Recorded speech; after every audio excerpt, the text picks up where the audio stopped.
So I'm happy to announce that we have power and we can get started whenever we want. You guys ready to start? Yoo-hoo! Oh, yes. If you can hear my voice, clap once. If you hear my voice, clap twice. If you hear my voice, clap 3 times. There you go. We have power. We're up.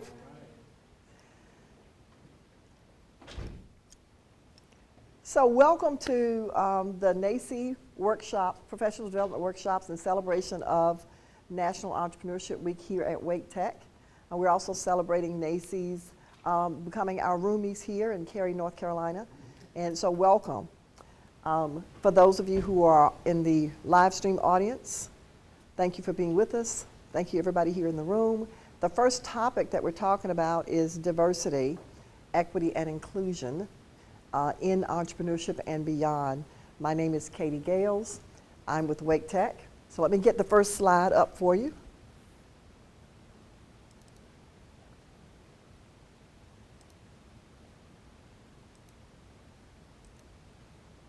And there I am with much shorter hair and properly airbrushed. As Director of Entrepreneurship Initiatives here at Wake Tech, it is my mission to look at the entrepreneurial fabric in our county and see where the holes are, to develop programs that plug those holes and then find the money to make them work. So it's been my pleasure to see how we can reach into communities and involve everyone in the entrepreneurial journey. So I'm going to be talking about diversity, equity, and inclusion specifically from an entrepreneurial perspective. Now, words matter. So I like to go ahead and define things before I start talking about them. Now, Mama said, baby, you always have an opinion and sometimes it's wrong. So I'm prepared to be wrong, but what I'm sharing with you is my opinion of the definition of these words. Now, I did have a little bit of help from Webster's, so there's some credibility in these definitions. But when I talk about diversity, it is recognizing and valuing our differences, all of our differences, not just the ones that we can see.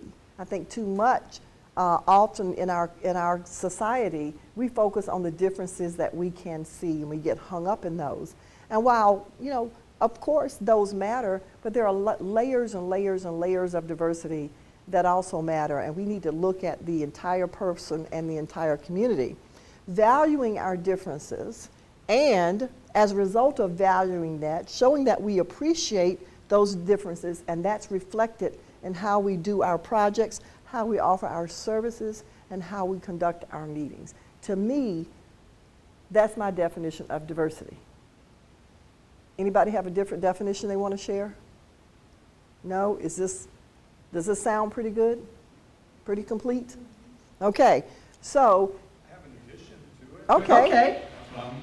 Which is to leverage all of what that says for social good, to really leverage the value of that diversity. To make everything better. Yeah. To use diversity to make everything better. So take action. I will be amending this, and I will give you credit for that amendment.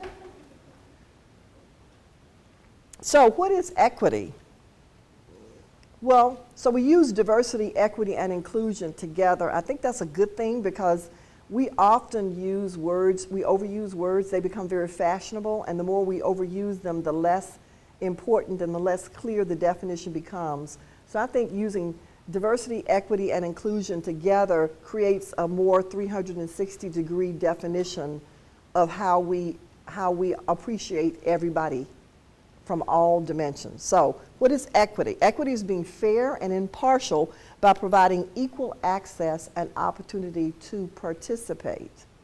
So it's not just being in the room, it's not just being there, it's actually having an equal opportunity to participate and be involved. That's my definition of equity.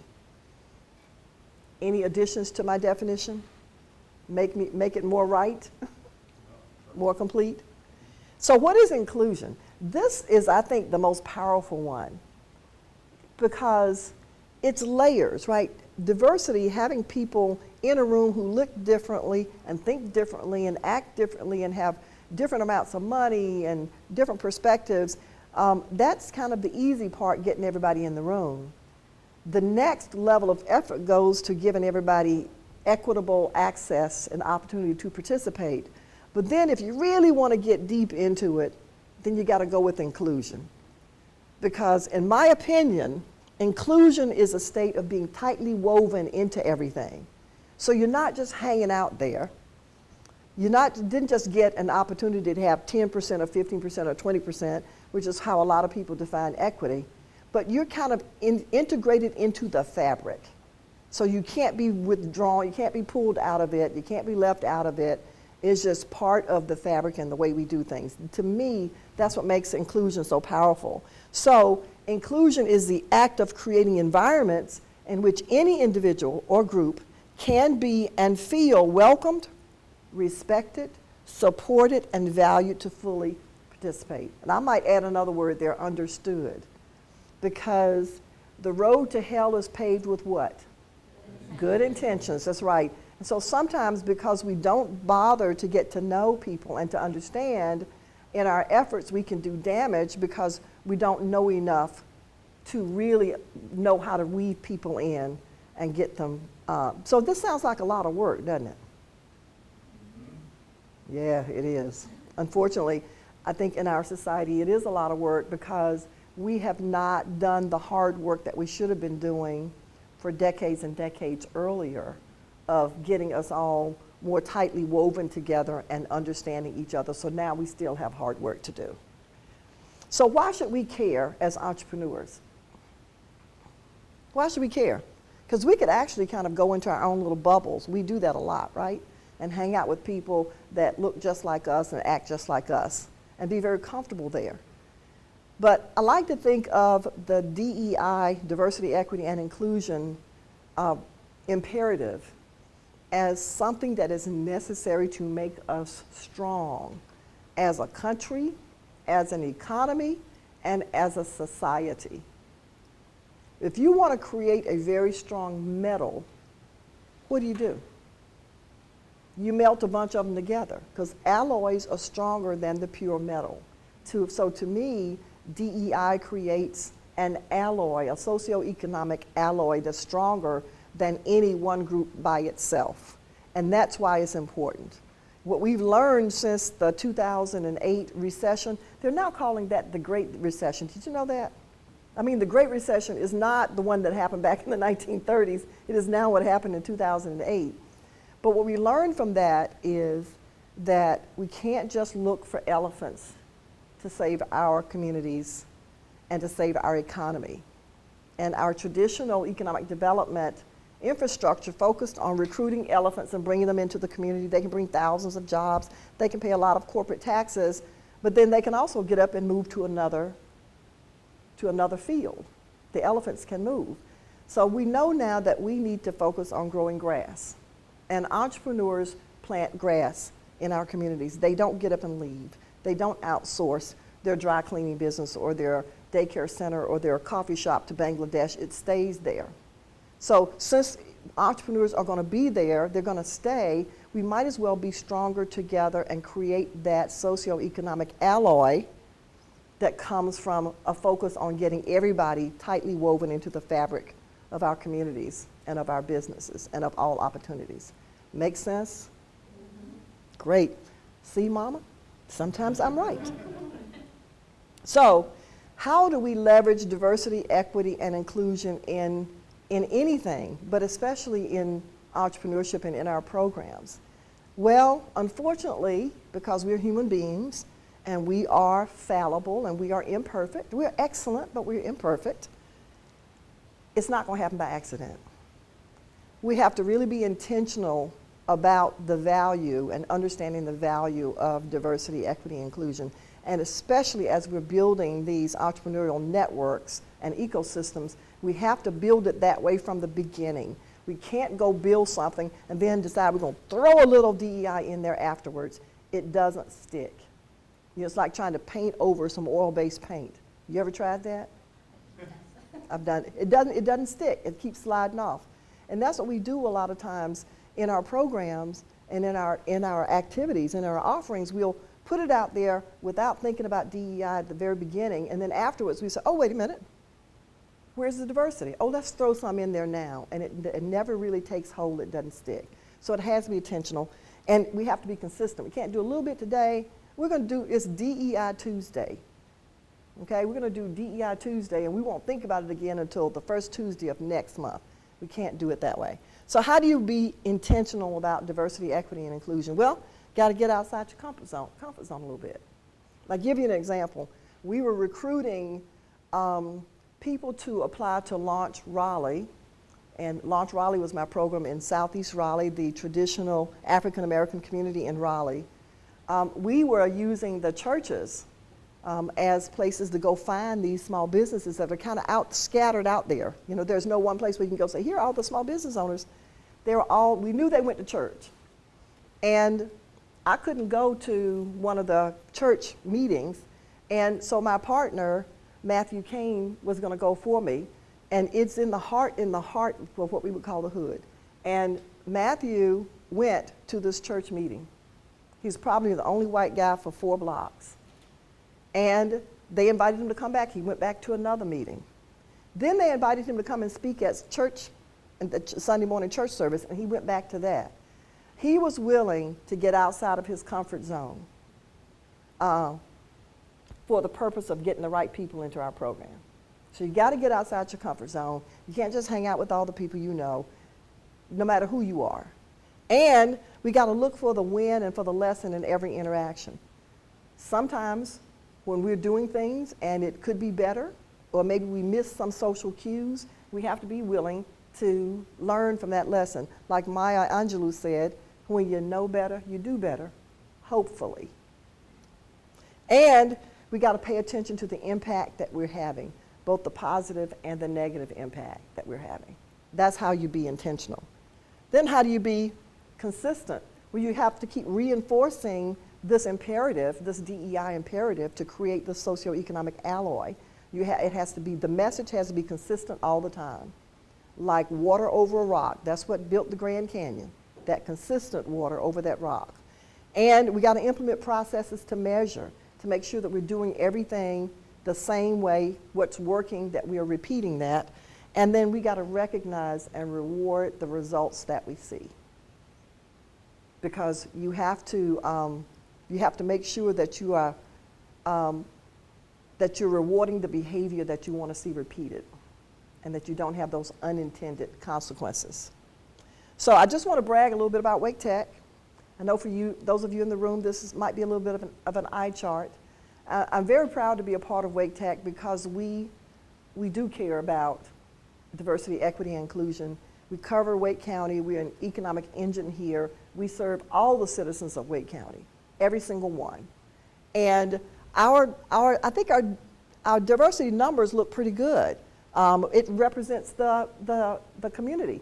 52% of our students are female. That's about consistent with the population.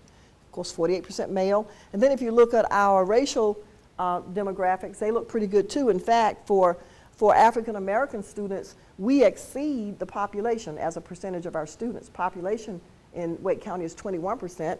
27% of our students in degree programs are African American, and 25% are in our non-degree programs African American. So I'm proud of this. Can we do better? Probably, because we're only measuring that thing that's easy, right? The gender and race. So we can do better.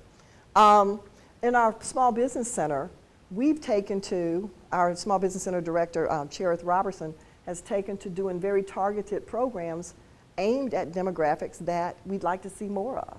So we've got our second year that we're offering the Black Business Momentum Series that's aimed at the African American businesses. We're going to the communities where there's a higher than other populations with our seminars, and we're doing this in collaboration with Wake County Economic Development. We now are introducing this year our Hispanic Momentum Series in partnership with the Hispanic Chamber of Commerce, And we're going to do a third year of our James Brown Was Wrong, It's a Woman's World series. And in the Launch Wake County program, another eye chart for you guys, but over 3 years, we've trained about 309 entrepreneurs. 70% of them were female and or African American. And what makes me most proud of this number is that we are doing this and we have this focus on diversity, equity, and inclusion, even in communities where the African American population is low. And those teams are working extra hard to get the word out and be where we can find those entrepreneurs. So, what is the challenge now for us, for Wake Tech, and for everybody else? Like Maya Angelou said, we need to know better, and once we know better, we can be better. Can't rest on our laurels. And in that spirit, last week, Wake Tech completed 3 days of strategic planning with most of our faculty and staff. We called it Reach and Rally. And so our imperative is to do a better job of reaching all of the citizens in Wake County, getting them into our fold, and then rallying around them to make sure that they are successful, that we hold on to them and that we help them reach their goals. And I challenge everybody to do their own version of Reach and Rally and just be a learning machine. Just be open and be willing to do better and to do things differently. Because if we want different results, we're going to have to take some different actions. So, that's diversity, equity, and inclusion in entrepreneurship. It's been a pleasure to talk to you about this. Call me. And I'm going to turn the clicker over to my partner in this section, Jeff Smith from NACCE. Jeff, I'll get your charts queued up for you.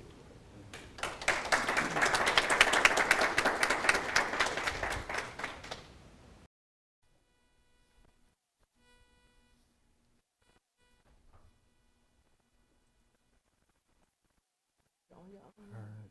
Do I just click here? This one. Okay. On the side. Where are the prophets who can speak to the deep part of me? And where are the midwives who can help birth this dream? Where are the teachers with wisdom to impart?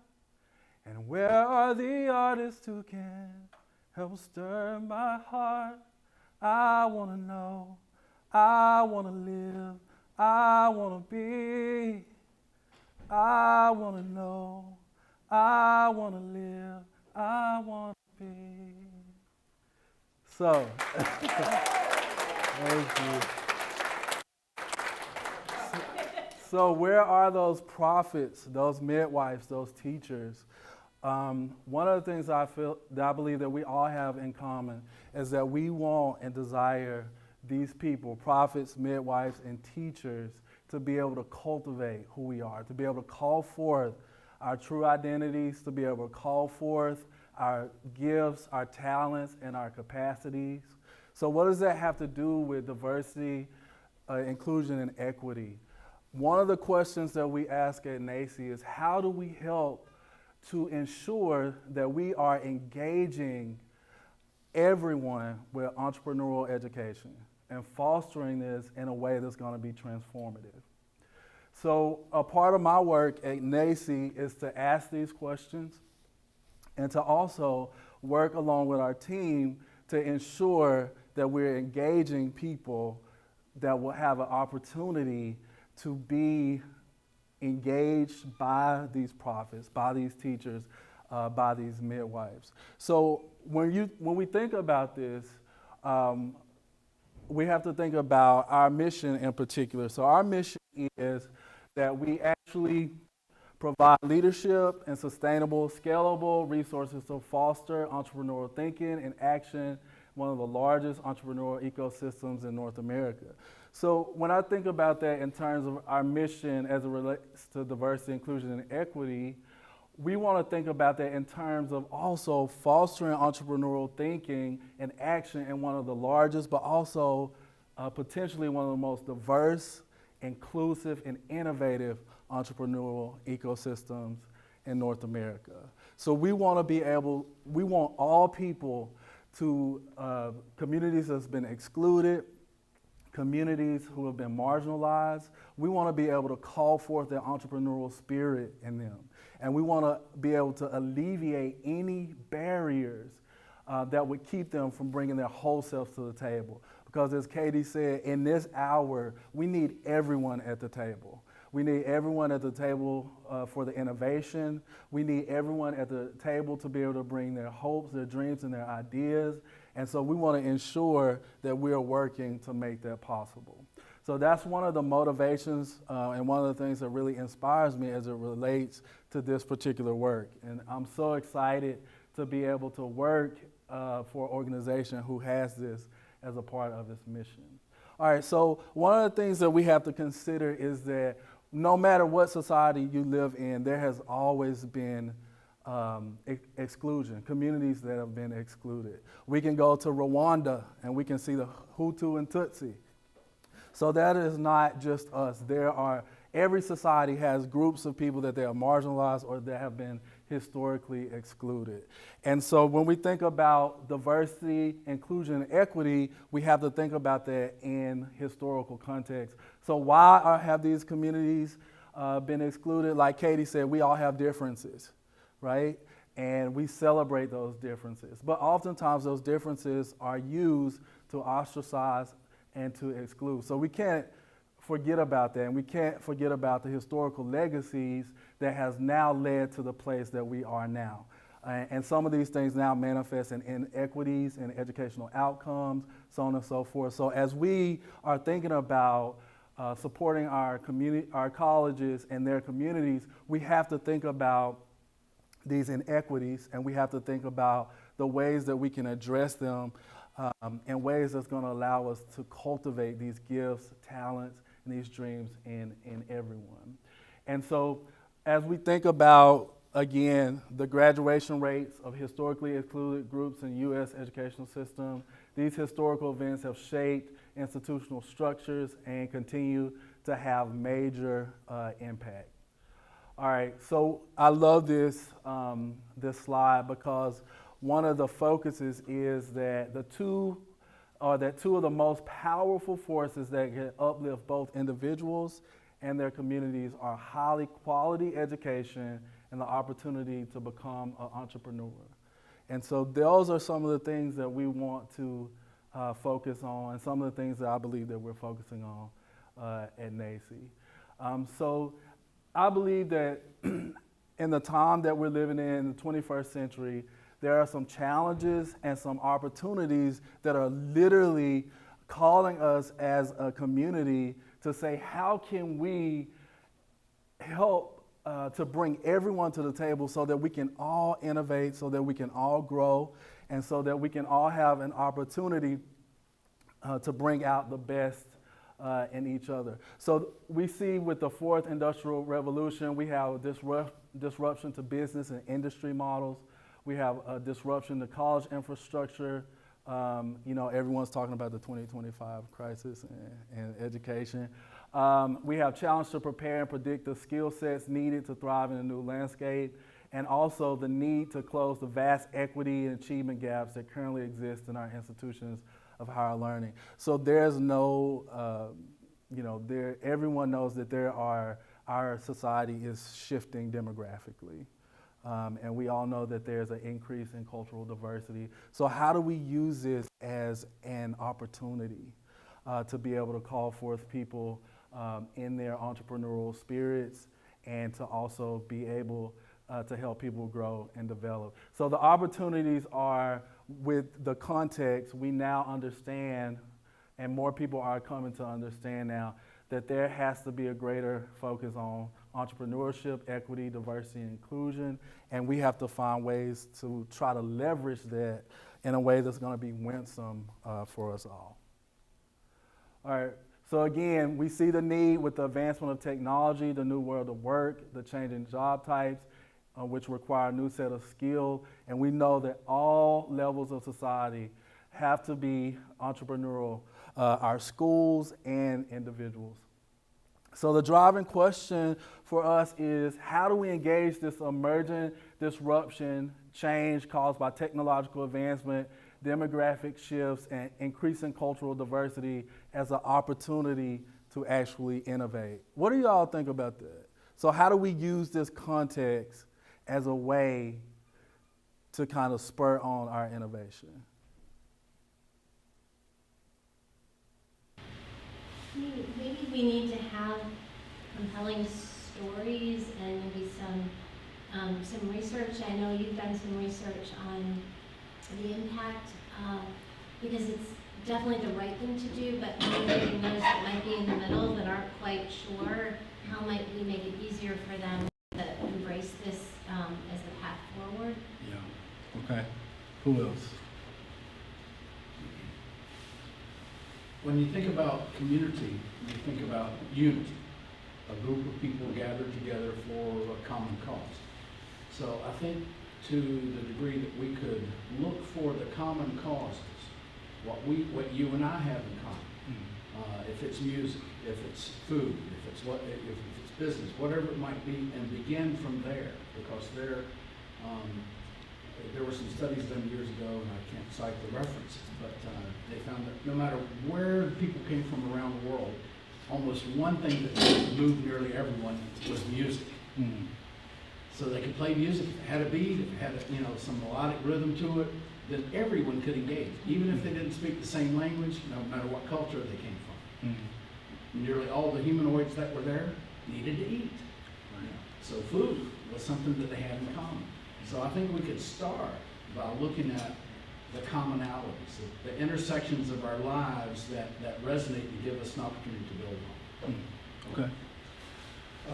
Jeff, I think a lot of people, not a lot, some people get scared by this. And part of it is the way I think it's framed. Change isn't anything new necessarily. And AI, while that's a new form of change down the road, change has always been occurring. So I think it's important for us to always try to revisit historical context and say to people, look, if you had gone to sleep in the year 1900 and you woke up in 1950, and you compare that person with someone who went to bed in 1950 and woke up in the year 2000, who would have seen greater change? That in my view, the person who went to sleep in 1900 would have awoken and seen skyscrapers and flying planes in the air and automobiles and all these things that did not occur, but yet they created great opportunities for society to flourish. And I think if we paint some sort of context around the future of work and the future of these issues, it will help people to not be scared by it, but to embrace it and say, how can we carve out these opportunities? Okay. Anyone else? I think it's the, Oh, I think Oh, somebody, yeah. I know, it's my hands up in front, I don't know what somebody said, and then, I think Turn that, around. yeah, well, I did, but then nobody was moving, smarty pants now, forgetting what I was gonna say.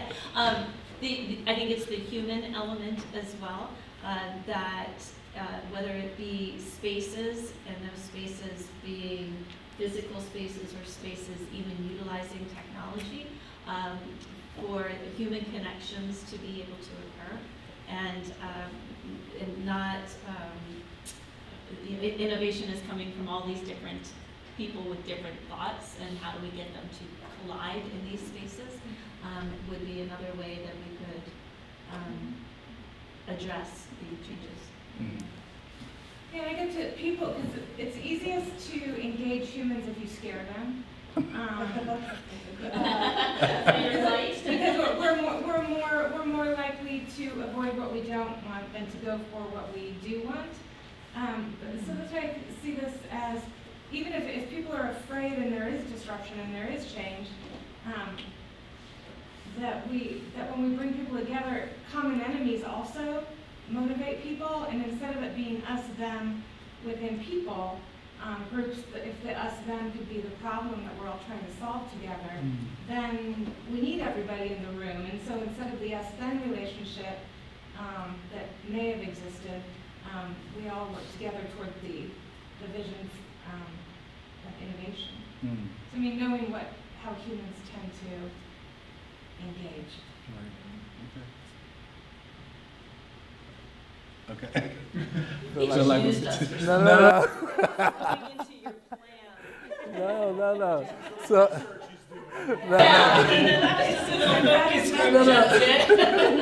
all right. Jesse, a little Just a quick thought, and this is kind of ethereal, right? Okay. But, if we all walk outside, if it's raining, it's gonna rain on all of us, Yeah. right? That's what the universe does. If it's sunny on all of us. Yeah. So what happens is, I think we try to create a space where it's not sunny on me, but it is sunny on you. So I move into the shade or something. So I think as we have to go back and look at why are there inequities? Why is there not, by your definition of diversity, why is there not more diversity? Why is there not more inclusion?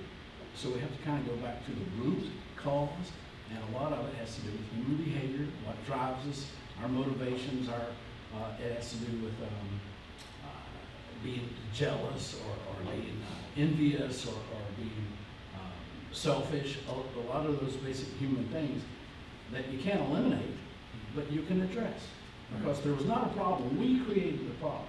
The sunshine didn't say, I'm only gonna shine on this person or not this person. No, we decided to move ourselves in a radical position by deliberate intentions. So we have to be intentional about going back to the root of it, what caused the problem, and then chip away at that. Does that make any sense? Oh, yeah. I love it. Okay, so question 2. Oh, wait. Yeah, here we go.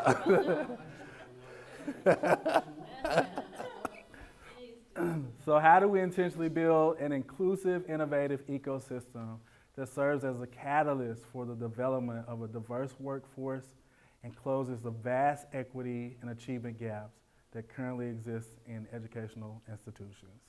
Okay, that's a big, long question, but You get a better framed question. right.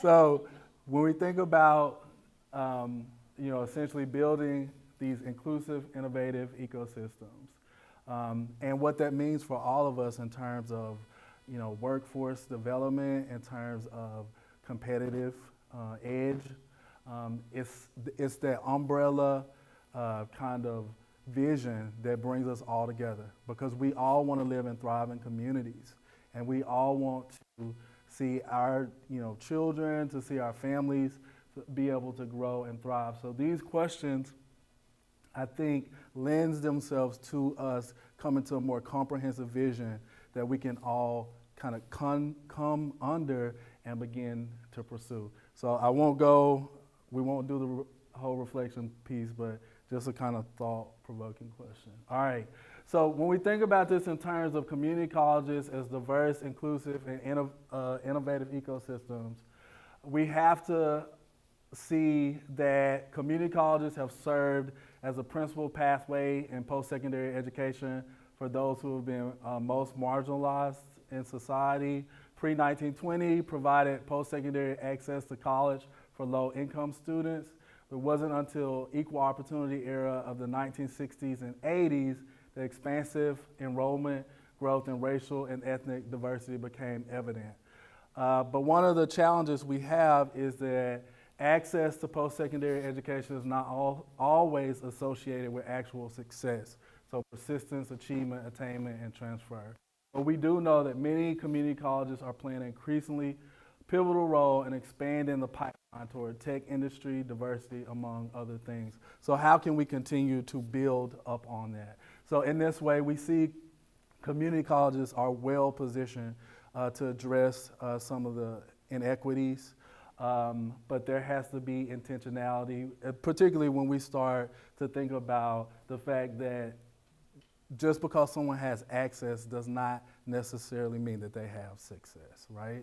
And all that means for workforce development, so on and so forth. All right, and then finally, we see educators as innovators. So these questions were designed to help provoke that sense of we all have a responsibility to innovate and to ask these questions about our society, about our culture, and to ask about the way we can play a part in ensuring that communities that have been historically excluded, that they have an opportunity to participate in this table, right? To come to the table for the benefit of us all. So as we begin to be these educators who are innovators, we have an opportunity to do this. So we want, at NACCE, we want to continue to support our members in addressing these disruptions and the demographic shifts along with the cultural diversity that is so evident in our society. Some of the ways that we're doing that now is through our Verizon Innovative Learning Young Men of Color and Rural Girl program. So we address this by helping to support our colleges and raising up a new generation of entrepreneurs, dreamers, and innovators from some of the communities, rural communities that have been excluded, along with some of the communities of color. We also have a mentoring council that helps us to assist colleges in forming best practices around mentoring, entrepreneurs and students from said communities. We also have a focus on makerspace ecosystem building in higher education. We know this brings together a diverse group of people, individuals who have the potential to innovate. We have centers of practice. One of the centers of practice that we have is Equity and Diversity Center of Practice. And so we focus on kind of gathering resources around that to be able to provide that to our other schools.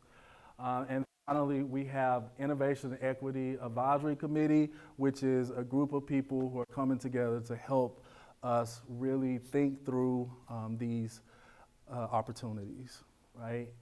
And then we host things like a higher education task force and HBCU launchings. And these are opportunities, again, for us to engage with communities and to ensure that we are taking this entrepreneurial education to everyone. So anyway, that is my time. And thank you guys.